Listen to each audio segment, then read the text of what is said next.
Wari Safuna Tabirabasingbo Taramna Oksari Loinana Ayibagi Maikaidagi Tamlakpa Wafam Amatang Ningsingjari Wari Asi Hingliba Natraga Lay Kidrabakana Amatagamari Laina Jade Manaba Matang Yaurklabasu Madu Coincidence Oigani Ayibagi Wakalgi Kalpana Amadagi Kut Tajabu Oibana Asoiba Aranba Kaya Yaurbasu Nungsi Jaraba Listener Singna Pukchil Chauna Ngakpina Bahajari Lobirasi Aiba Wakim Pundragi Saklot Pi Tawaimi Wari Sigi Mari Subatanka Sintari Lepalaita Lamhenbi Pirang Ado Mara Lairabi Amagum Ira Tangluba Mitlu Aniduna Sanada Tatat Yengli Sana Niba the Yengduna Tanikba Konjel the Haidaklami Niba Kainoi Queen Torisbo Masibo Mioi Bagi Machala Natraga Taibangi Kumhaira Ay Wakal Tadre Tasing ay Haipum Kangre Niba Sana Ay Sukaino Haiba Kangde Ay she Angaw Bihaibu Oidbani Sana Ay Koina Langjaru Bagi Pauki Mahine Nasi Ay Koi Anina Pangliba Aki Tuzungu Pangliba Polse Niba Ay Koina Sumaina Rosindru Tamlabadi Kudong Tiba Kayama Tulpusuye Aduna Aikoi Saramadi Amabi Kaya Tanaduna Iki Hatkibagi Wari Pumbadali Tulase Maduna Aikoina Taurubagi Iraldo Kokchanaba Nibatu Sanana Iki Palakpaduda Sanaki Machindu Makutuna Patmen Sinduna Itak Takat Nahari Madu Itok Pieroi Nangbunga Orabo Maisha Magi Matakta Maisha Amamu Hapasairo Asaba Kangi Matakta Gi Hairabadi Pamjinduna Leramba Gi Adu Suidan lang Torakani Aikoi Iraldi Mapoximagi Kongum Leroy Ikibo Ikoina Harkibase Nakongani Sukrabadi Aikoi Animag Logi Matung Ina Jarak Suidan Pangani Jail the Su Tabum Masing Tikamdana Punsilen Kibasuyai Maduna Maduki Wafamdo Kanagim from the Sohira Dabani Pare Nang Hairabadi Adubaniba Aikoi Iraldo Koknabamadi Ikigi Tawaina Ingna Chikna Lairam Lenda Lainanaba Ahimagi Mungfam Takta Maira Amatang Wedabasu Laimana Amatang Wedabasu Kachaningi Loksing Laibi Sanani Mina Kitang Haibada Mana Hena Bhab Tabani Aduna Nibasu Sanana Haribu Waduda Hoi Haiduna Wadu Makatari Nang Haridu Yamchumi Adubu Hostel Sida Ikoina Laibanina Hostel Sigi Ocha Amadi Mairu Singsina Lan Kankini Suti Doina Haira Duk Tawingam Jabakara Puduna Magi Mungpum Takta Kalurasi Ado Pungsi Tenglam Nani Jangase Asi Haiduna Anidrum Aduda Jangla Sana Mon Maya the Ladyba Phone Adu Sat Loktuna Pungkaya Tara Bono Haini Yengli Matamdi Pana Hauramle Pung Ani Taramle Sana Nibada Yengduna Tap Nahari Pungside Ani Taramlene Tengi Tumasira Niba Pamung Duda Kakale Aduga Hari Yam Tengene Hoi Tumase Asi Hainaduna Anidu Pajutu Sinkatuna Tum Takre Pung Ahum Kara Helakba Adwaidani Saglot Pitawaimi Ikidu Niba Kogi Rumgi Tongzin Mapaduda Liptuna Akibu Konjelda Ya Launa Yamna Kananogli Aduga Amuksu Tongnaudu Krek Sanari Isi Sina Tumlibi Sana Nibadu Ekina Sanarakpagi Aki Akang Makolduda Mamitu Pangtori Adubo Sanadi Amuk Tumtakre Nibadi Tumtabayadre Chongli Tamoidasu Paurakli Akiba Ihul Ngasai Makai Sanaribi Tawaimi Adu Tuminna Amuk Laikre Karisu Taurak Trabadudadi Nibasu Adumak Tumtakre Nibagi Manglandani Niba Eki Sana Mainobi Makoi Ohumdu Pajarba Laitan Hauraba Mafam Amada Koi Bani Haidrunlai Nibadi Green Color Gi Top Amaseli Masamdusu Sit Nana Puli Mainobiga Sana Gadi Orange color gi phanek amaga blue color gi shirt amaga lili adubu makoi ohum dugi maraktagi tokhaina taraba dress ama seli eki wai wai launa tariba samlang tu haina humna thadokle white color gi suit ngak tulitli eki gi phiji tu da sana niba maino bi eki da yengdun tapna hari eki kainu nangdi ekhoi mayam ga manadaba asiba mina seto bo dress ka seli duna horror gi film ga namdo leibro nangbo asi haiduna asumna hairakpani makoi ahumduna ekida adubu ekidi kari sukumlakti makoi ahumgi mamang thaduna awang ba chingdol adu kaduna grong grong chatkre niba sana mainobi makoi ahumsu ekigi matung inaduna kakre aduga khara phajaba asongba mafam amada changsinduna makoi kharadu photo ga kapminari niba sana da yengduna nokphet tawna hari se ai phone sidagi photo kapo ai post se makeba sana pirak leba phone adu lawduna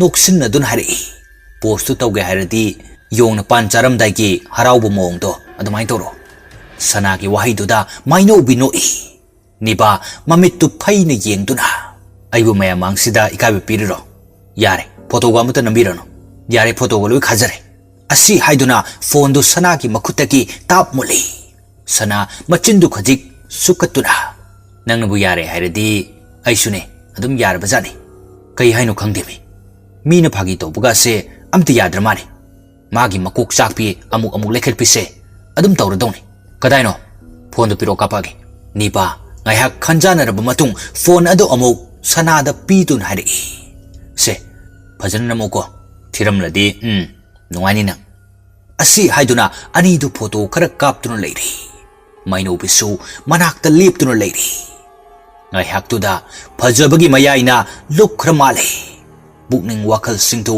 photo kap loiruduna hannanaba tawringai eki leiram dabaduda makhoi singtu eki du khangning ningsing lei aduga khonjel kalapna kauraklami haima eki di kadai chakrajano aikhoi di photo do ngauringai da maga loi kauthoreni eki kai lege as tadeba eki asi haiduna koiko kouri chingmai do makhoi ahungi khonjel tana pumnin nille numitsu tasilakadore sandia ya changlakpa haibadu oire niba sana mainobi makhoi ahumdu thiri ekibu adubu phangdre sukphang phangdrabadudadi niba wakhalda karino ama phauruktuna hari sana mainobi asigi lamlong uhum phangbum leirise asida soidan chalamdo male mainobi nangna mamangi sida chalo aduga aina somda chalage sana nangna songi sida law asi haina duna makhoi ahum du lamlong ahum phangba adomda amamam to oina chanakre makhoi na chaliba lambi asi mi sukaya tadi yamdrabada yum manga mukti tabu ui asina tana ataidi amata tabu udi yamna sumami chaliba lambi asi asum lakpana ingan ngana mandir amasu leiba uri nipa sana makhoi anidu amuk phangnare adubu maino bidi kadomda lehorabano khangdre ma amuk thengnadre niba sana ngakna kaino torisibo eki thiba laklaga maino bi amuk manghoraba as dasani he karino hujipo aikhoi anin tawdosibo si oradi aisu gyan tasilaktreda asi haraga niba leimai duda gyan mamna phamtharai sana makhut ani duna machin banda thamduna amuk su kori mainobi eki nakoi bukai da lege o aikoi di sida leye nakoi thibada aikoi di yam ware lao tholo kai da lege me asi haiduna kori adubu khumlakte leitabagir khangde natraga tadabagir haibadusu khangba ngamdre koro masu mayum changkre ngalamba thabal su changkre namit pumta tasinkre namit na tasin krabada anganba karimata ukidre sanaga ni bagadu kirakba ma phawri adubu kibadi tawde niba akoi badu koilei leidun yenglakpani makoina ꯐꯥꯎꯗꯣꯔꯛꯄ ꯂꯝꯕꯤ ꯑꯗꯨꯗꯒꯤ ahal oirbi hanubi nupi amaga apik panupi macha amaga makhut samnaduna chatlibadu urei madu ubadani ba kibadu kharadi phai makhut aduna sanagi mapambom duda pop pop thaduna nokphet tawdun hari tu ada nupi amaga apik pa angang nupi macha amaga chatlibase ubra sana ingak ngakna mamai du fat leithorak tuni jenglei ure chatlibi nupi ani du Sanasu nokphet tawna hari hoine asi oidi khar kidredana kibagul oi phakreba ado asi hanubise mabung paw yam paramni ngasidi akhoi ani hanubi asigi yumda ahing lekrase law umta tanaruse natadi charkhani hoi khar thun tanaruse natradi phangdabusu yai haidi akhoi swagi misingse mitmangda una swai launa mangkhiba asi haina duna makhoi ani du mamangda chatliba nupi adugi manak tamna changsilai aduga nupi adugi matungda chap leptuna nibana hari ine amta ngai bikhoba kainumta hangjage asi haiduna tuminna leptuna leiri chatliba nupi adu matung phat onthok hari ibema kana nakhoi bum pham swaida kaido bulakno nipa hanglak libadu fat khumi ine akhoi mi mari lakpani mafam sida koi boina aduda numit su ta thokraba imanabi ani amadi maikai khangdana lehore akhoi ani su somda chatlamni khanna lakpani adubu phangdre ado ine yum su yam lapi aduna yaragadi ngasi ahing sima akhoi ani inhegi yumda saidang jage haibabu hanubi nupi adu wakhalda khalai kuireda aina miga charaktriba matamse ngasidi tandum chare makhong thongna changlaklabanina laida katpa yarani aigi pangal su makhoi ani asigi idu katlabadi ipa ibungona su suiduna ibu chanbirakani hanubi aduna asumna khalingai nibasu wadu phat hari ine kaidorogi tumi leiradi yaro hairo ine hanubi adu maraidu latla tawna khumlai nati bema nakhoina bu leike hairadi inegi di karim kai beleke yumdu da su ima isa ani tangni leiribase law inegi yumda punna chalase hoine yam nungai jari asi haina duna hanubi adugi matung induna chatkre tasengbadi hanubi nupi asi sayonbi saktam nipan onba ngambini mafam masida lakpa taibang mi amata mana ukibada lemna thade miyoi kayabu faduna sana kori mandir aduda angang pa ikheng singdu laida katuna sanabi hanubi nupi amani maga hek satmin nariba angang nupi masa asidi taibang miyoi ba amani hanubi asina faduna magi masa sakna yokchabani adubo hanubi adugi maram chatudi angang asinadi yaning lamde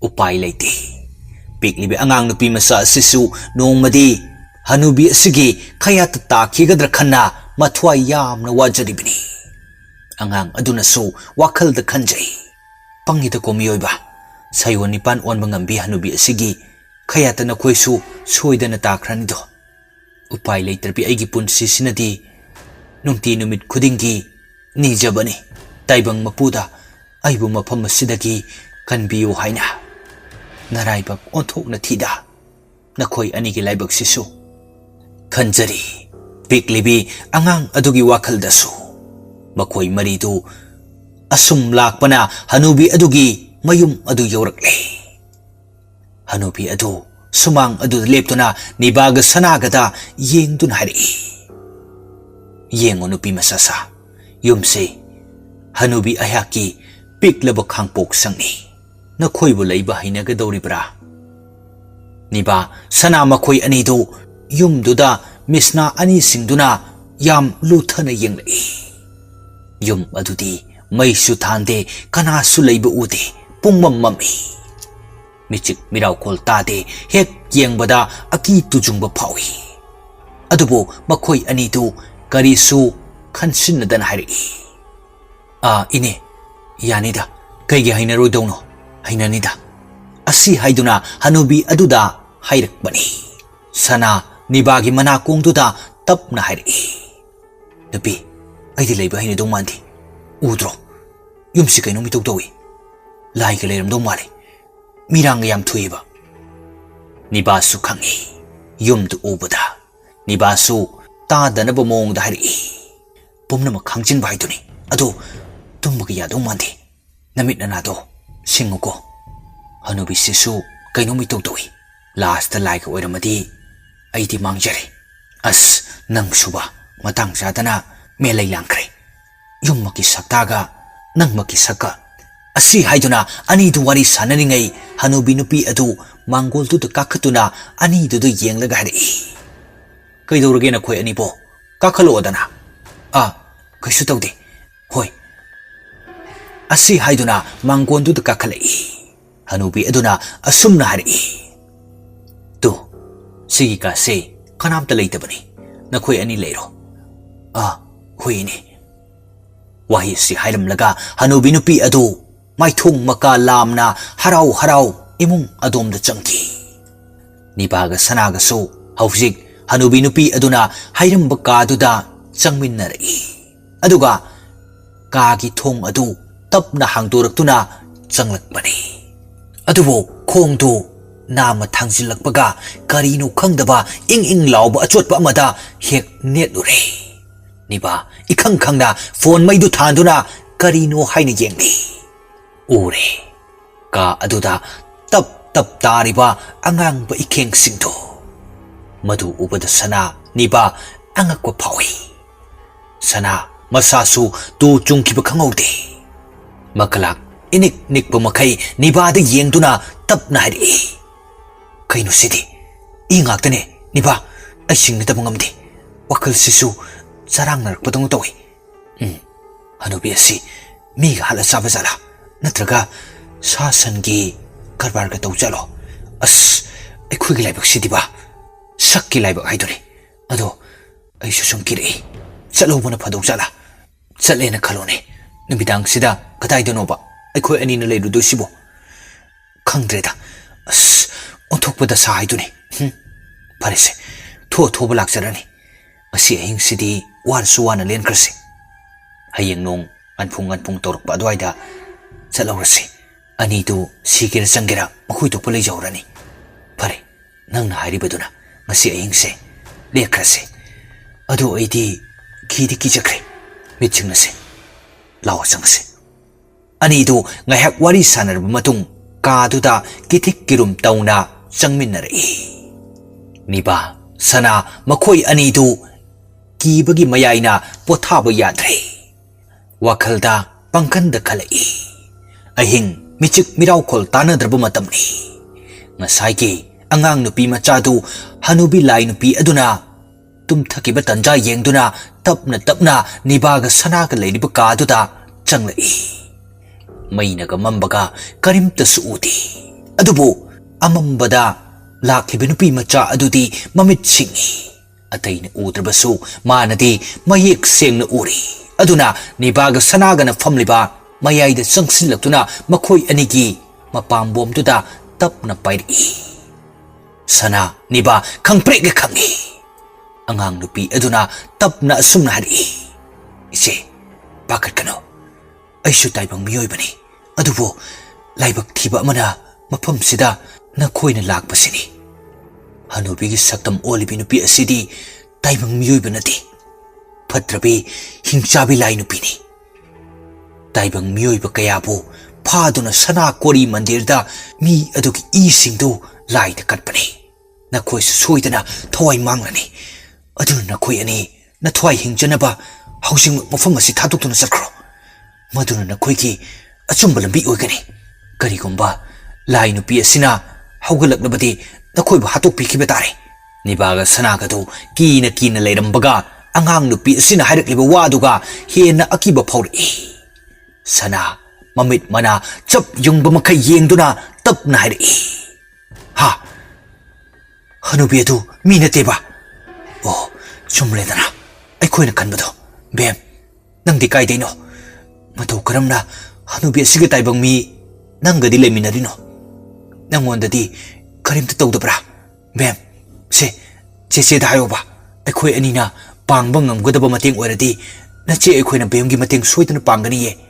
Nupi machado. Haraw ba nung siba anina punsin na kibana ihawri. Milu pirang mahakto. Sintari lepalay ta pirang mado.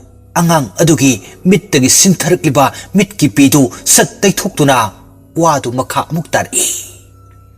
Pare, taseng na nakoyna aigi iting pangbini hairagadi wari pumba ay lirage. Asi haiduna mamangda thokiba thokdok kaya singdu nibaga sanagada nirai. Aina jahi taramapung parakpa aduaydani. Aikoy kul aduda amaybi kunti kawi nupi ama lairami. Magi haijaba laywa sonduna mayoy kayabu mantra kaya sizinaduna patraba lambida singsinki. Aiki apokpi anibasu mahay jadu tawsinduna hatokpiki. Namito numidangi michik mirawkol tanadraba pung ahingi darani thoy tarakpa aduaydani.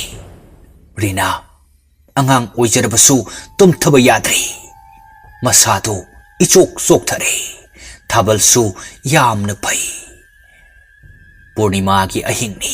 Rina mangonda tholaktuna dari aduda mathanta tarak famduna hangsit langduna leire. Tanchaduda amaybi kunti adusu makhoi gi yanakha aduda leipaki chapu amaga kari no khangdaba potlam kharaga candle ama thanduna machinda murum sonduna lai khurumduna lei. Amaybi kunti na tawribadu Rina na mangwondagi ure. Rina ngakchana na masinda solai. Asibu, aikoy makatangbagi amaybi kunti do natrane. Kaino mana torisina. Sa puso tamline. Ayma, kendal ka thandana masinda su murum soline. Aybu, lumaga yengu sirane. Hoide, paglang murum sidagi tuminali yang lagi. Sige amaybi kuntise yam phatabi amaybi ni mayamna su yam phaten haini magisi aiko yumsida tinmu lainu phataba kayama thajin dawi tawri male lausing leibi angangni mana tawri badu karino haini yenglage khanna phaglang marumdudagi tap napsinduna lumduna yengli amaybi kunti adusu makhutta lairon khara solai hai aigi phatrabi hingchaba sa Tinmu laimu pomnamag amaybi kunti ay inak tala ohoy. Nakoybu amaybi kunti ay na pigaw sana kauriye. Su. Mantra kaya si machinda sondo na kauri. Amaybi aduna sol balaywa aduki. Matung ina magi fatrabi hingchaba kaya do manak tam sangsilak to na mitmang da leplare. Amaybi adusu mamito tap na pangthori aduga layam singdugi thakadaba chinjak singdu thadokton hari ngasi yai pharaba purnima gi menglaba thabalgi ahingsida aina na khoi kauri basgi maramdi na khoi khanglaroi se ai haike yengo yum masida lairiba mama macha mapa makhoi ahumbo na khoi singna kihan khanganduna makhoi bu hatkadabani Masi amaybi kunti agiya thangi. Aduga amana angang nupi macha aduna ibadaw marjing kumbong singda lainubi nupi ama leiram gani. Madugi hanubi aduda mahakpu sinako hayum sidaba. Pauta karasipi duna layam singdu chatlan kre. Sapu aduda kari no khara haptuna cherang amuba amada yum sinduna tokthokduna leiriba guha macha aduda Pomjili. Wari sige matangi part ngay minasi.